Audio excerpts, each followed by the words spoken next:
7 ವರ್ಷಗಳಾದಮೇಲೆ first time ಜೊತೇಲಿ ಹಬ್ಬ ಮಾಡ್ತಿರೋದು.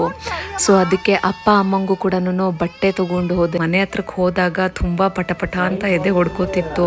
ಏನೋ ಒಂಥರ ಭಯ, ಏನೋ ಒಂಥರ ಸಂತೋಷ. ಬಟ್ ಅಮ್ಮ ಮನೆ ಆಚೆನೇ ಆರತಿ ಇಟ್ಕೊಂಡು ಕಾಯ್ತಿದ್ರು. ಒಂಥರ ತುಂಬ ಸಂತೋಷ ಆಯಿತು ಅದನ್ನು ನೋಡಿ. ಆರತಿ ಮಾಡಿ ಒಳಗಡೆ ಬರ್ಮಾಡ್ಕೊಂಡ್ರು.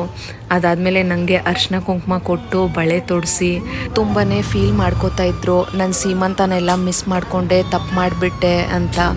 ಬಟ್ ಅವ್ರು ಮಾಡಿದ ತಪ್ಪುಗಳನ್ನ ಅವ್ರು ರಿಯಲೈಸ್ ಮಾಡ್ಕೊಂಡಾಗ ನಾವು ಮಾಡಿದ ತಪ್ಪಿಗೂ ಕ್ಷಮೆ ಕೇಳಲೇಬೇಕಲ್ವಾ.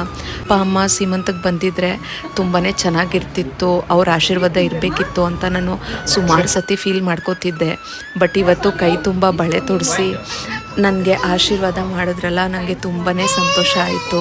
ಆದರೆ ಅವರು ಮೊಮ್ಮಗನಿಗೋಸ್ಕರ ಮಾಡಿಸಿದ ಚಿನ್ನದ ಒಡವೆಗಿಂತ ನನಗೆ ಕೊಟ್ಟಿದ್ದಂಥ ಅರ್ಶಿನ ಕುಂಕುಮ ಮತ್ತು ಆ ಪ್ರೀತಿ ಎಲ್ಲದಕ್ಕಿಂತ ಮಿಗಿಲಾದದ್ದು.